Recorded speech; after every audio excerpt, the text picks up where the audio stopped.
ओम शांति, ओम शांति, ओम शांति। 18/7/2020 को साकार मुरली છે। मुरली को सार में, मीठे बच्चे, तुम डबल अहिंसक रूहानी सेना हो। तुम्हें श्रीमत पर अपनी दैवी राजधानी स्थापन करनी है।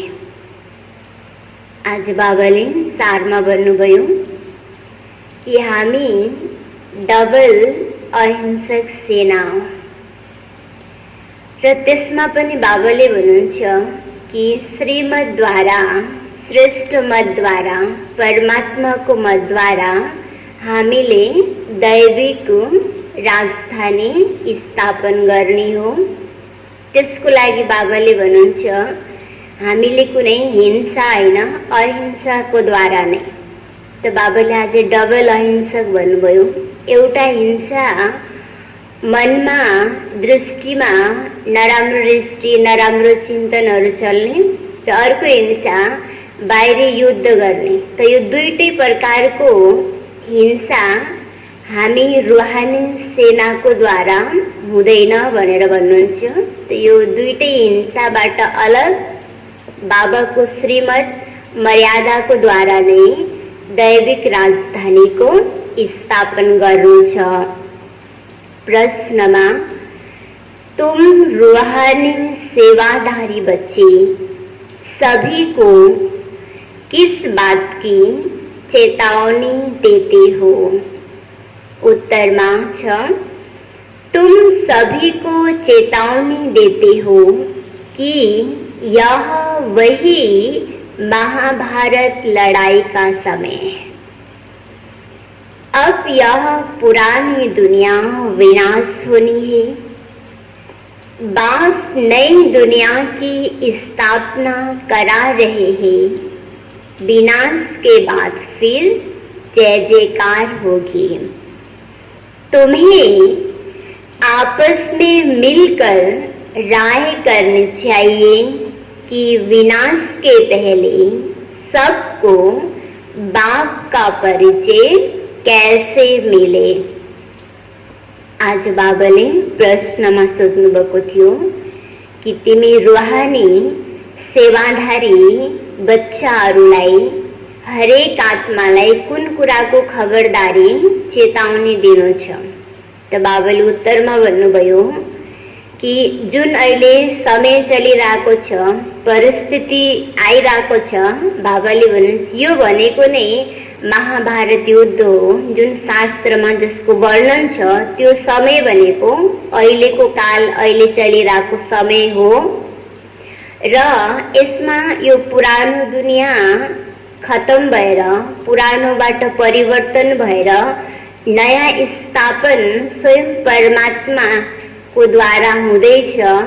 र अब जब यो पुरानो दुनिया खत्म हुन्छ, नयाँ संसार स्थापन हुन्छ, जय जयकार हुन्छ।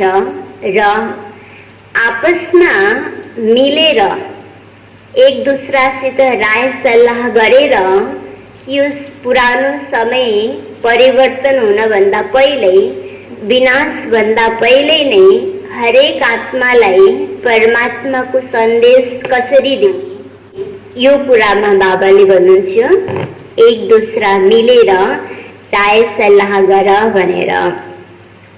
गीतमा छ, तूने रात गवाए सो के। ओम शांति। बाप समझा रहे हैं ऊंचते ऊंचे भगवान, फिर उनको ऊंचते ऊंचू कमांडर इन चीफ आदि भी कहो, क्योंकि तुम सेना होना। हामी हरेक आत्माहरू रूहानी सेना। त त्यो सेनाको कमांडर, सेनालाई गाइड गर्ने वाला को हुनुहुन्छ? शिव बाबा हुनुहुन्छ। तुम्हारा सुप्रीम कमांडर कौन है यह भी जानते हो। सेनाएं हैं, वह है जिस्मानी, तुम हो रूहानी।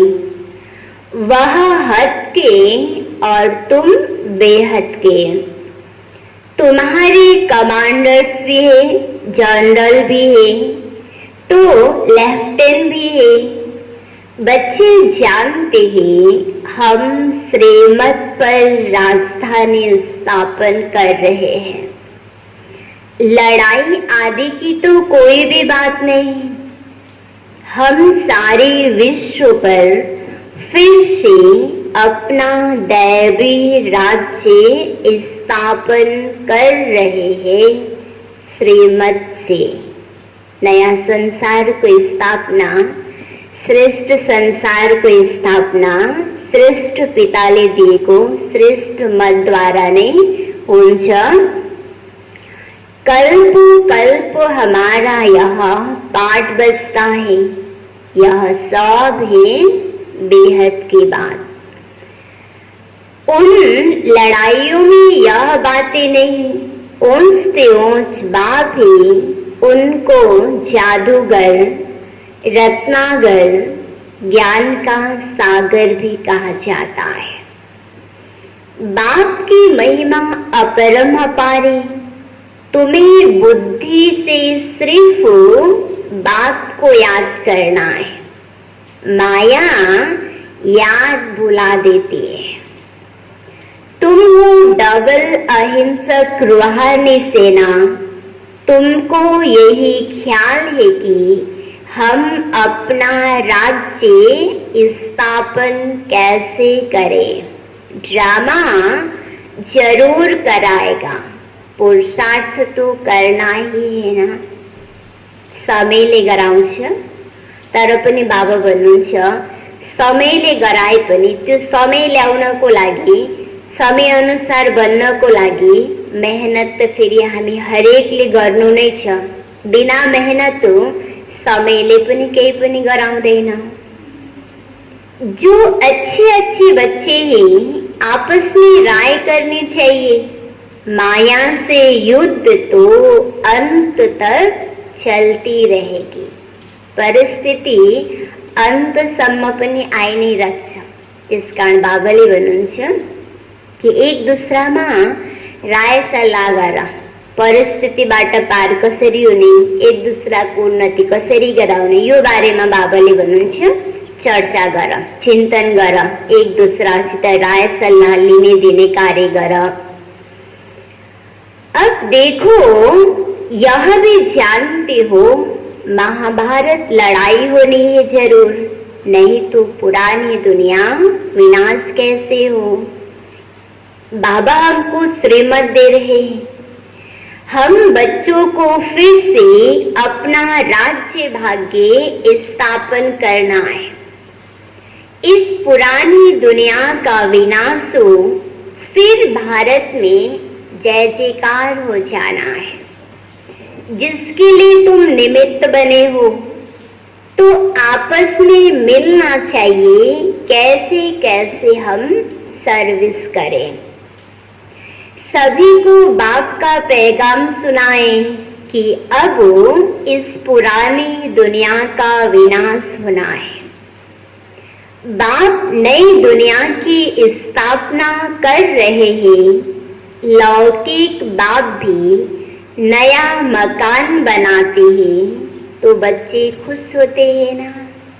तो शिव बाबाले पनि हाम्रो लागि संसार नै नयाँ बनाउँदै हुनुहुन्छ, परिवर्तन गर्दै हुनुहुन्छ। त बाबा भन्नुहुन्छ यो कुराको चिन्तन हुन्छ भनेपछि हामीलाई पनि हृदयबाट नै खुसी हुन्छ। वह है हद की बात, यह है सारे विश्व की बात। नई दुनिया को सतयुग, पुरानी दुनिया को कलयुग कहा जाता है। अब पुरानी दुनिया है तो यह मालूम होना चाहिए बाप कब और कैसे आकर नई दुनिया स्थापन करते हैं। तुम्हारे लिए नंबरवार पुरुषार्थ अनुसार जानते हैं। बड़े से बड़ा है बाप, बाकी फिर नंबरवार महारथी ઘોડે સવાર પ્યાદે સભી બંદા ઊંચું શુભ બાબा हुनुहुन्छ बडेती बडा बाप त्यसपछि बाबाले भन्नुहुन्छ नम्बरवार बच्चाहरू कसैको अवस्था महारथीको जस्तो छ, कसैको अवस्था बाबाले भन्नुहुन्छ घोडे सवार र कसैको प्यादे जस्तो। कमांडर कैप्टन यह तो सिर्फ मिसाल दे समझाया जाता है, तो बच्चों को आपस में मिल राय निकालनी चाहिए कि सबको बाप का परिचय कैसे दें। यह है रूहानी सेना, रूहानी सेवा। हम अपने भाई बहनों को चेतावनी कैसे दें कि बाप नई दुनिया स्थापन करने के लिए आए हैं। पुरानी दुनिया का विनाश भी सामने खड़ा है। यह वही महाभारत लड़ाई है। मनुष्य तो यह भी समझते नहीं कि महाभारत लड़ाई के बाद फिर क्या होगा। युद्ध तो हुन्छ, विनाश तो हुन्छ, विनाशपछि के हुन्छ मनुष्यलाई यो थाहा नै छैन।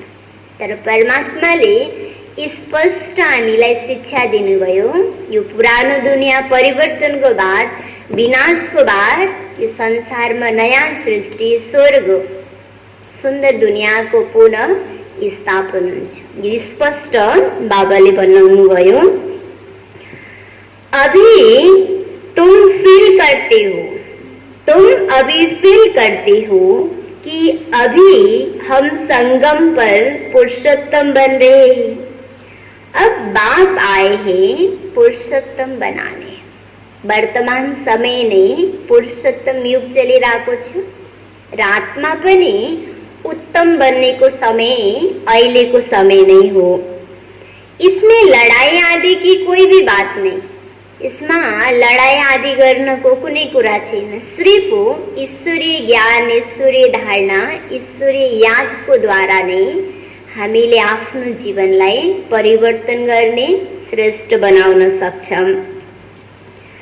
बाप समझाते बच्चे पतित दुनिया में एक भी पावन नहीं हो सकता और पावन दुनिया में फिर एक भी पतित हो नहीं सकता।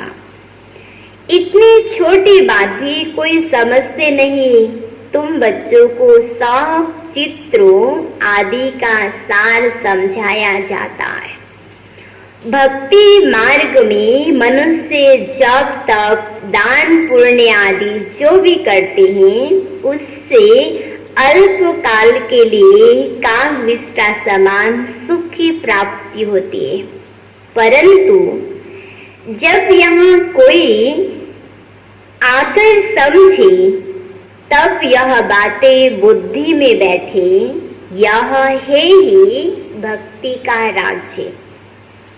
ज्ञान रिंचक भी नहीं, जैसे पति दुनिया में पावन एक भी नहीं, वैसे ज्ञान भी एक के सिवाय और कोई में भी नहीं। ज्ञान को सागर एक बाबा ने हुनुहुन्छ। जब ज्ञान सागरले आएर ज्ञान वर्षात गराउनुहुन्छ तब बल्ल अरू आत्मालाई पनि यो ज्ञान हुन्छ।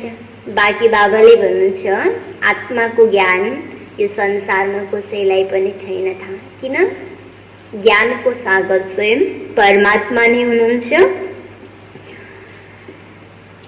वेद शास्त्र आदि सब भक्ति मार्ग के सीढ़ी उतरनी है। अभी तुम ब्राह्मण बने हो, इसमें नंबरवार सेना है। मुख्य मुख्य जो कमांडर, कैप्टन, जनरल है, जनरल आदि है, उन्हों को आपस में मिल राय करनी चाहिए। हम बाबा का संदेश कैसे देवे। बच्चों को समझाया है मैसेंजर पैगंबर अथवा गुरु एक ही होता है, बाकी सब ही भक्ति मार्ग। संगम युगी सिर्फ तुम हो, यह लक्ष्मी नारायण एम ऑब्जेक्ट बिल्कुल एक्यूरेट है। लक्ष्य एकदम क्लियर र एक्यूरेट छ। मनुष्यबाट देवता लक्ष्मी नारायण बन्ने प्रमुख उद्देश्य लक्ष्य। भक्ति मार्ग में सत्यनारायण की कथा, तुजरी की कथा, अमर कथा बैठ सुनाते हैं। अभी बाप तुमको सच्ची सत्यनारायण की कथा सुना रहे हैं। भक्ति मार्ग ही पास्ट की बातें जो होकर जाती हैं उनका बाद में फिर मंदिर आदि बनाते हैं। जैसे शिव बाबा की अभी तुमको पढ़ा रहे हैं, फिर भक्ति मार्ग में यादगार बनाएंगे। सतयुग में शिव व लक्ष्मी नारायण आदि कोई का चित्र नहीं होता। ज्ञान बिल्कुल अलग है, भक्ति अलग है। यह भी तुम जानते हो, इसलिए बाबा ने कहा है hear no evil talk no evil. तुम बच्चों को अभी कितनी खुशी है, नई दुनिया स्थापन हो रही है। सुखधाम की स्थापनार्थ बाबा हमको फिर से डायरेक्शन देते हैं, डायरेक्शन दे रहे हैं। उसमें भी नंबर 1 डायरेक्शन देते हैं, पावन बनो। स्वयं परमात्मा को नंबर 1 एक नंबर को श्रीमद के तो बाबा बनूं छ पावन बनो। स्वच्छ बनाओ आफ्नो जीवनलाई।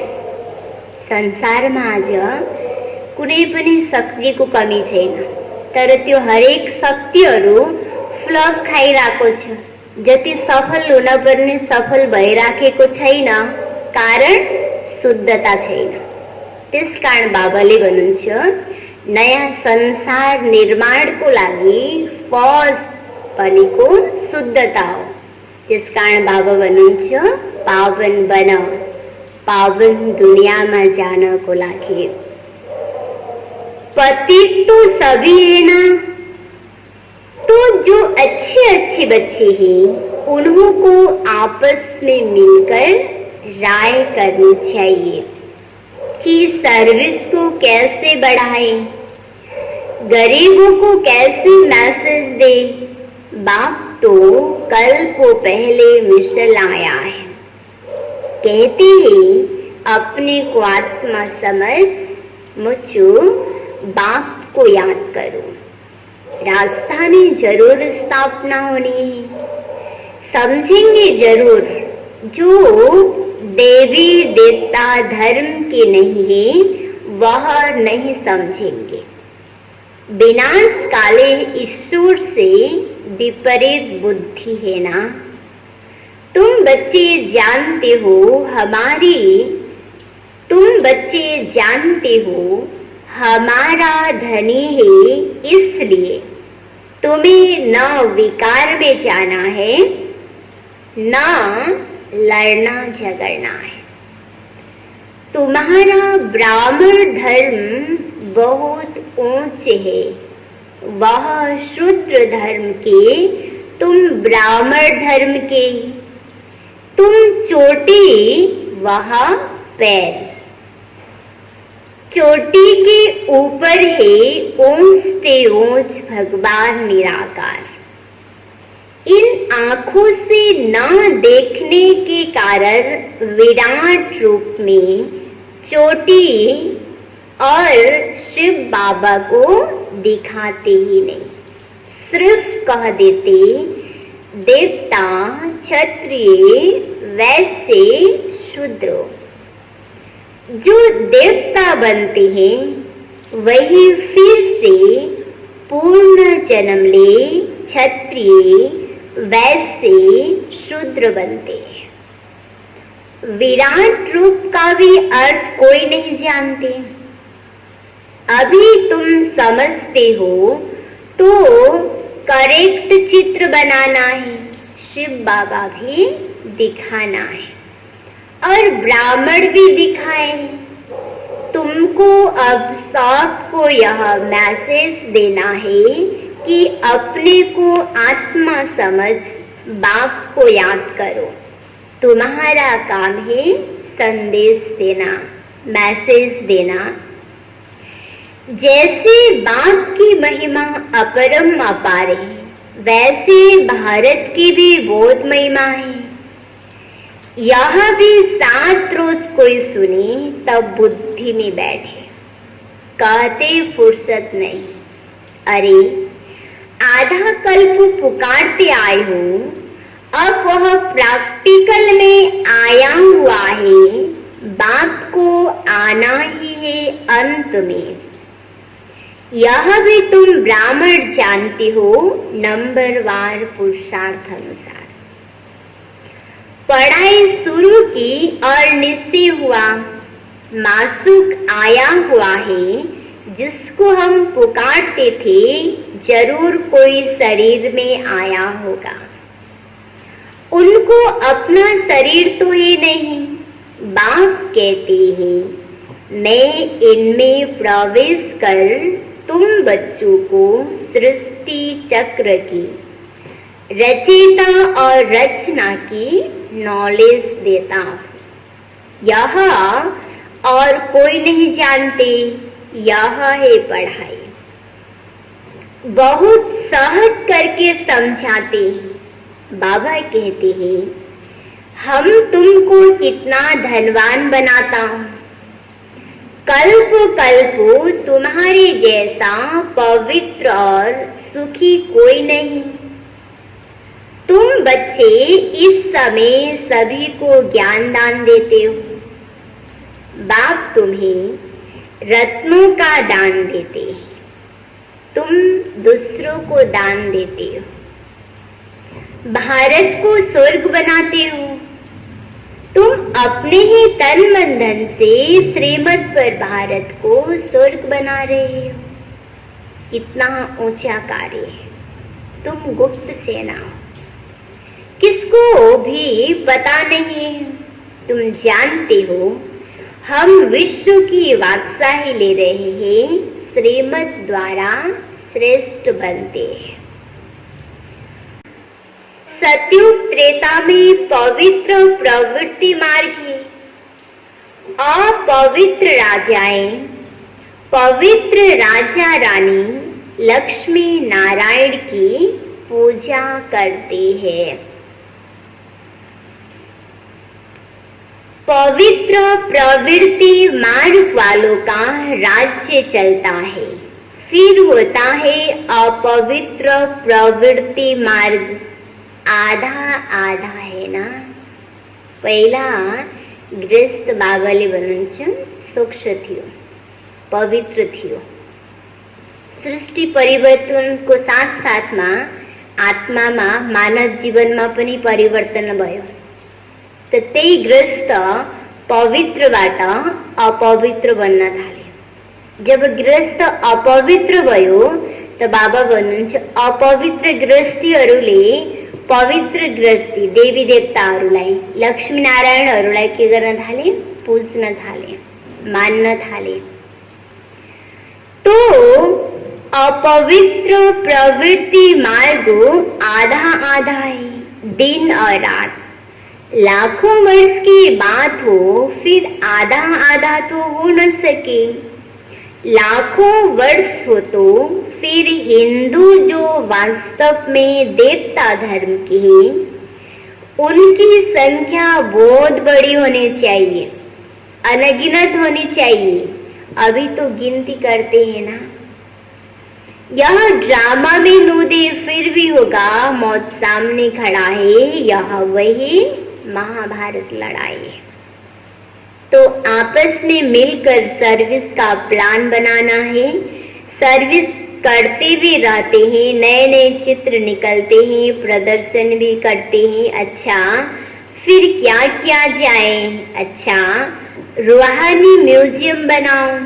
खुद देख कर जाएंगे तो फिर औरों को भी भेजेंगे। गरीब अथवा साहूकार धर्माओं तो निकालते हैं ना, साहूकार जास्त निकालेंगे।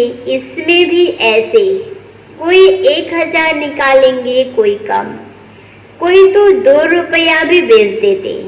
कहते हैं 1 रुपये के ईंट लगा देना। ₹1 21 जन्मों के लिए जमा करना, यह है गुप्त। गरीब का ₹1, साहूकार का 1000 बराबर हो जाता है ना। इसमें बाबाले भावना को, सोच को दिन हामीले जुन भावना जुन सोचले गरेको छौँ त्यसको रिटर्न मिल्ने। अगर हामीले ₹1 पनि एकदम भावनाले स्वयं भगवानको लागि भनेर एकदम दिलैबाट गर्छौँ त त्यो भावना पदम भएर मिल्छ हामीलाई। अब हामीले धेरै गरेका छौँ मनमा, अब कुनै इच्छा राखेर या भावनाले गरेको छैनन्, देखाउटीको लागि गरेका छन् त बाबाले भन्छ हामीलाई प्राप्ति पनि त्यही आधारले हुने हो। त त्यो भावनाको आधारमा बाबाले भन्नुहुन्छ 1 को 1000 पनि मिल्न सक्छ, 1000 को 1 पनि मिल्न सक्छ। अब देखो, गरीब के पास है ही थोड़ा तो क्या कर सकते हैं, हिसाब है ना। व्यापारी लोग धर्माओं निकालते हैं, अब क्या करना चाहिए, बाप को मदद देनी है। बाप फिर रिटर्न में 21 जन्म के लिए देते हैं। बाप गरीबों आकर गरीबों को मदद करते हैं। अब तो यह दुनिया ही नहीं रहेगी, सब मिट्टी में मिल जाएगी। यह भी जानते हो स्थापना जरूर होनी है, कल्प पहले मुआफिक। निराकार बाप कहते हैं बच्चों, देह के सब धर्म त्याग, एक बाप को याद करो। यह ब्रह्मा भी रचना है ना। ब्रह्मा किसका बच्चा, किसने क्रिएट किया। ब्रह्मा विष्णु शंकर को कैसे क्रिएट, शंकर को कैसे क्रिएटर, कैसे क्रिएट करते हैं यह भी कोई नहीं जानते हैं। बाप आकर सत्य बात समझाते हैं। ब्रह्मा भी जरूर मनुष्य सृष्टि में ही होगा, ब्रह्मा की वंशावली गाई हुई है। भगवान मनुष्य सृष्टि की रचना कैसे रचते हैं यह कोई नहीं जानते। ब्रह्मा तो यहाँ होना चाहिए ना। बाप कहते हैं जिसमें हमने प्रवेश किया है यह भी बहुत जन्मों के अंत वाला है। इसने पूरे 84 जन्म लिए हैं। ब्रह्मा कोई क्रिएटर नहीं है, क्रिएटर तो एक निराकारी है। आत्माएं भी निराकार है, वह तो अनादि है। किसी ने क्रिएट नहीं किया, फिर ब्रह्मा कहाँ से आया। बाप कहते हैं मैंने इसमें प्रवेश कर नाम बदली किया। तुम ब्राह्मणों के भी नाम बदली किए, तुम हो राज ऋषि। शुरू में सन्यास कर साथ में रहने लगे तो नाम बदली कर दिया। फिर देखा माया खा जाती है तो माला बनना, नाम रखना छोड़ दिया। आजकल दुनिया में हर बात में ठगी बहुत है। दूध में भी ठगी, सच्ची चीज तो मिलती नहीं। बाप के लिए भी ठगी, स्वयं ही भगवान कहलाने लगते हैं। अभी तुम बच्चे जानते हो आत्मा क्या है, परमात्मा क्या है। तुम्हारे में भी नंबरवार पुरुषार्थ अनुसार है। बाप जानते हैं कौन कैसे पढ़ते और फिर पढ़ाते, क्या पद पाएंगे। निश्चय है हम बाप द्वारा वर्ल्ड का क्राउन प्रिंस बन रहे हैं, तो ऐसा पुरुषार्थ कर दिखाना है। हम क्राउन प्रिंस बने, फिर 84 का चक्र लगाया, अब फिर बनते हैं। यह है नर्क, इसमें कुछ भी नहीं रहा है। फिर बाप आकर भंडारा भरपूर कर काल कंकड़ दूर करते हैं। तुम सबसे पूछो, यहाँ भंडारा भरपूर करने आए हो ना? अमरपुरी में काल आ न सके, बाप आते ही है भंडारा भरपूर कर काल कंकड़ दूर करने। वहाँ है अमर लोक, यह है मृत्यु लोक। ऐसी मीठी मीठी बातें सुननी सुनानी है, फालतू नहीं। अच्छा, मीठे मीठे सिकिलधे बच्चों प्रति माता पिता बाप दादा का याद प्यार और गुड मॉर्निंग। रूहानी बाप की रूहानी बच्चों को नमस्ते। रूहानी बच्चों की रूहानी बाप को याद प्यार, गुड मॉर्निंग, नमस्ते नमस्ते। धारणा को लागी मुख्य सार छ पहलो नंबर में, बाप विश्व का मालिक बनने की पढ़ाई पढ़ाने आए हैं।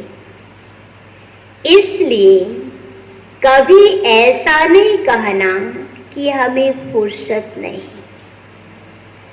श्रीमत पर तन मन धन से भारत को स्वर्ग बनाने की सेवा करनी है। दूसरा नंबर में, आपस में बहुत मीठी मीठी ज्ञान की बातें सुननी और सुनानी है। बाप का यह डायरेक्शन सदा याद रहे, hear no evil, talk no evil. वरदान में, पुरुषार्थ के सूक्ष्म आलस्य का भी त्याग करने वाले ऑलराउंडर अटल भवा। विस्तार में छ, पुरुषार्थ की थकावट आलस्य की निशानी है। आलस्य वाले जल्दी थकते हैं, उमंग वाले अथक होते हैं। जो पुरुषार्थ में दिल से किस्त होते हैं उन्हें ही आलस्य आता है। वह सोचते हैं क्या करें, इतना ही हो सकता है, ज्यादा हो नहीं सकता, हिम्मत नहीं है। चल तो रहे हैं, कर तो रहे हैं, अब इस सूक्ष्म आलस्य का भी नाम निशान न रहे। इसके लिए सदा अटल, एवर रेडी और ऑलराउंडर बनो। स्लोगन में, समय के महत्व को सामने रख, सर्व प्राप्तियों का खाता फुल जमा करो।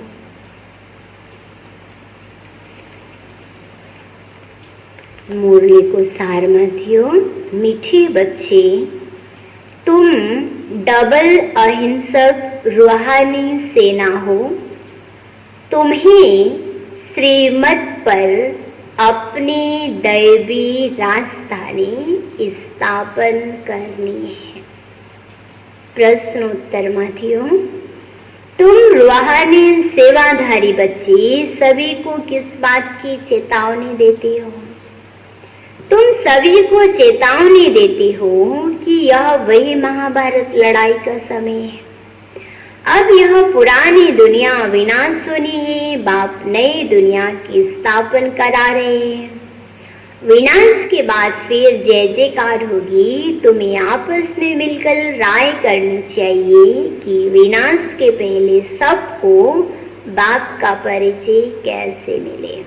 गीत माथियो, तूने रात गवाए सो के, दिन गवाए खा के। ओम शांति।